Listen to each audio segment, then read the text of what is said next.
Now, has the debate around race and religion been stifled in Britain? It has, according to a man who should know, former Equality and Human Rights Commission Chairman Trevor Phillips.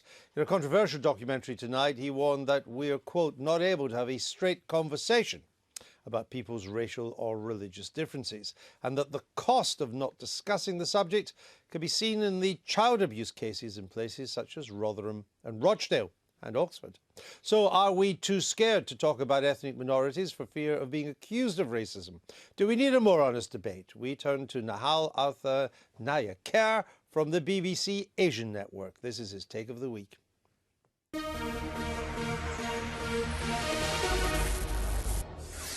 sound of Asian Britain. On digital TV, online and on your mobile. This is BBC Asian Network. My name is Nihal Arthanayake and I host the daily phone-in show on the BBC Asian Network. Each and every day I talk about the two things that most people in polite society would run a mile from. Those two things, race and religion. Grooming gangs, extremism, what Asians think about white people, what white people think about Asians, what Asians think about Asians. In fact, I go into my studio on a daily basis, put up the mic faders, take a run up and kick the multicultural hornet's nest.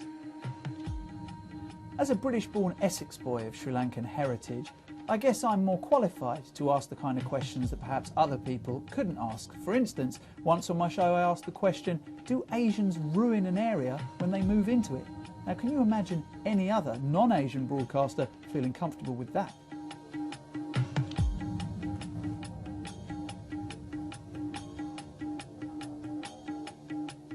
I ask very honest questions of my audience, but not everyone feels comfortable in doing so, and that's why I can understand why the former Equalities chief, Trevor Phillips, has said we should be having a straight conversation about people's racial and religious differences.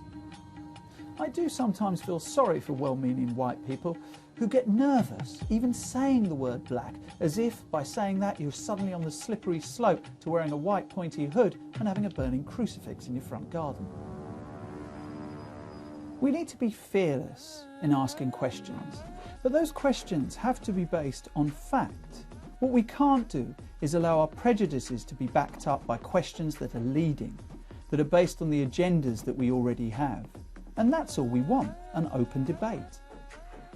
Trevor Phillips' comments have been jumped on by certain right-wing newspapers and MPs as proof they were right all along. I wonder how many times Mr Portillo has muttered under his breath, "Is political correctness gone mad?" while Miss Abbott has been carping on about how difficult life is for us ethnics. We have to be careful not to give the prejudice carte blanche to tarnish the name of immigrants with impunity. But that's not to say we can't have an open and honest debate about race and religion. And from his radio studio to our television studio here in the heart of Westminster. Now, welcome to the programme. Diane, let me come straight to you. Is it not possible, do you think, to have an open and honest debate about race and religion? Of course it is. And this kind of, I mean, I regard Trevor Phillips as a friend, right? But I think he's demeaning himself, peddling factoids about race. Jews make more money, blacks are more violent, and all the rest of it. Of course it's possible to have an open discussion. I have an open discussion in my community and where I go. And the problem, I think, Trevor's argument is because no one wants to talk about race, and I must have been in a coma when people weren't talking about race in the public square. That is the cause of the heightened tensions around race and immigration. Actually, the cause of the heightened tensions around race and immigration are to do with underlying economic instability and if other people's wages are dropping. What do you say to that?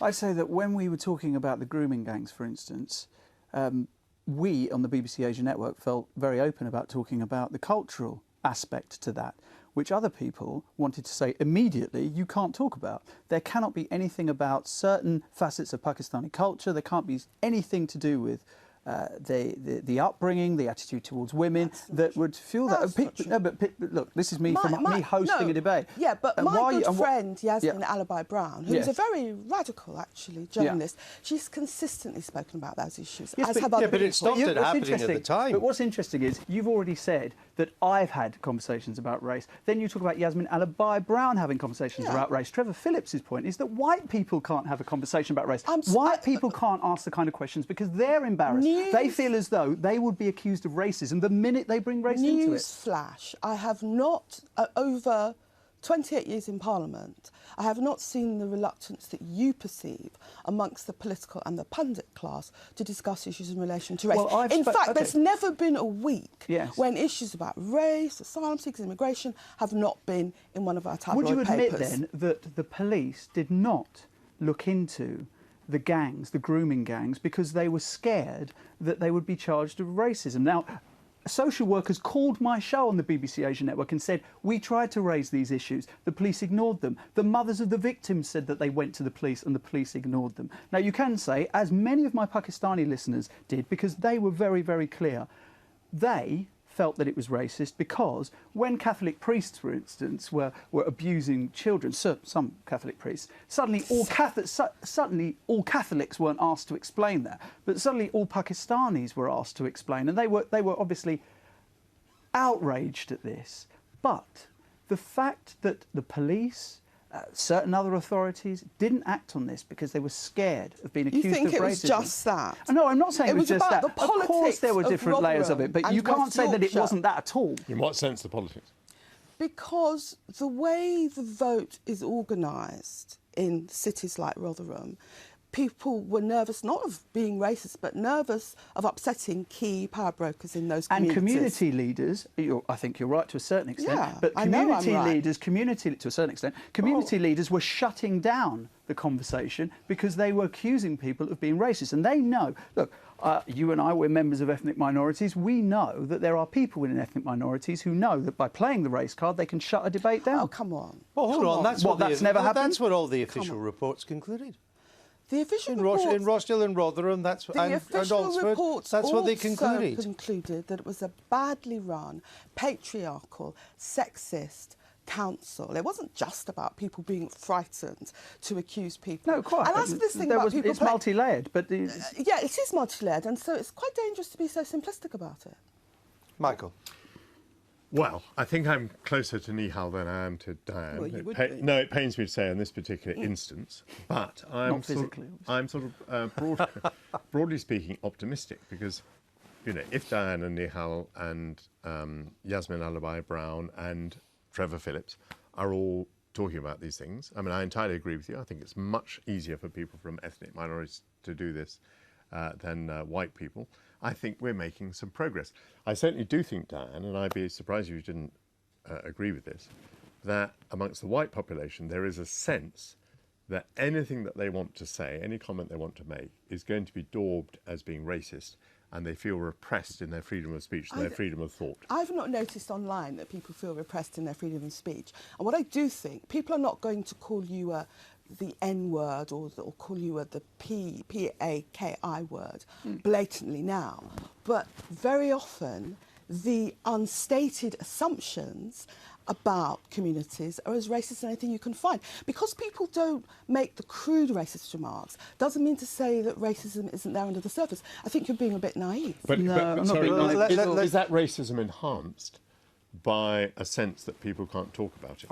In other words, if they were able to talk about it more freely, might it dissipate it? People talk about it all the time. Sometimes they talk about it in you see, code. what you're talking about is there's a big difference between people tweeting obscenities at each other and people in positions of authority and power not enacting upon evidence because they're scared of race. Now, there's a big difference, so I think that's a naive thing for you to assume that somehow the two things are the same. I think that race has always been discussed in the public square, but in code. That's my point. Well, Trevor Phillips's point is that with the onslaught of anti-racist campaigning that went on when he was running the Equalities Commission, that what happened was that it meant that you couldn't talk about it at all, in the sense that what you couldn't do is you couldn't say things like, look, when you were at the top, you said, for instance, the thing about Jewish people being very wealthy and that it's ridiculous. But of course, no, but the facts do back that up. The facts back it up. So they're one of the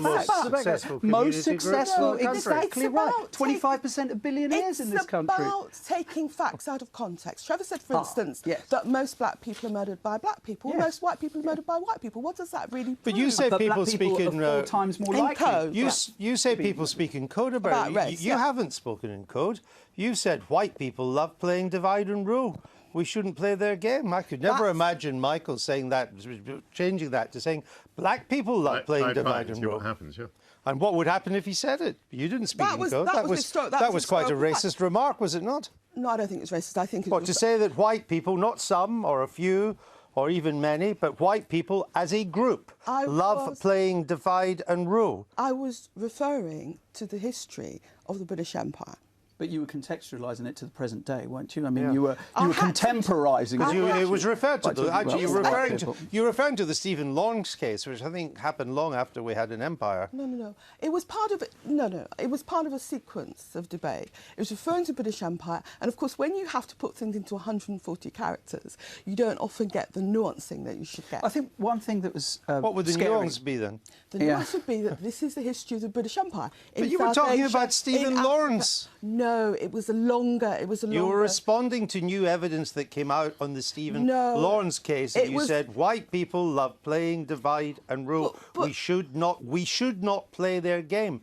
Present tense, not empire, India, the Raj. 140 characters, and that's what I was referring to. Anyone who knows history of British Empire knows that is exactly how an empire was built. And on the Asian network, for instance, we have many discussions when Asian communities are more than good enough at dividing each other without any help from any colonialists. But just to point out something about what Sir Trevor Phillips said, which I keep calling it. Although he may get to be he may get to be after this. But one thing they'll both meet in the House of Lords one day. They so will. Lady Abbott and Lord Phillips, they'll be there. But one thing that Trevor Phillips said, which I thought was really scary, was that yes, you can use the statistics, but what you have to be very careful of, and there was a discussion that he had with an old friend of his in the documentary, where he said you have to be very careful because you can't trust how the newspapers will spin those numbers in order to vilify an entire community. And the Pakistani community have felt very vilified by this, as if there's an assumption that there's criminality rampant within that community, which is completely wrong.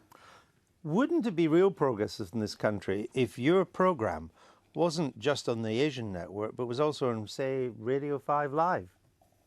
Well, that's, of course, a debate to be had amongst... And I know you're well connected at the BBC, Andrew. If you want to have that conversation. But you know what? The BBC Asian Tony network, Hall, the Director General, he is Lord Hall, by the way. He's Lord Hall of Birkenhead, He watches this. Tone, boy. Tone, if you're watching, get this man on Radio 5 Live. No, I'm very happy. The BBC Asian network is a fantastic I don't want to be station. too sycophantic, but I think that's a very, very good point. I think that speaks volumes. And he'll be fine as long as you don't go on train journeys. Yes, I want to make the sad man a happy man on the train. And we'll just sing together about race. All right. Now, thanks for being with us. Great, thank you.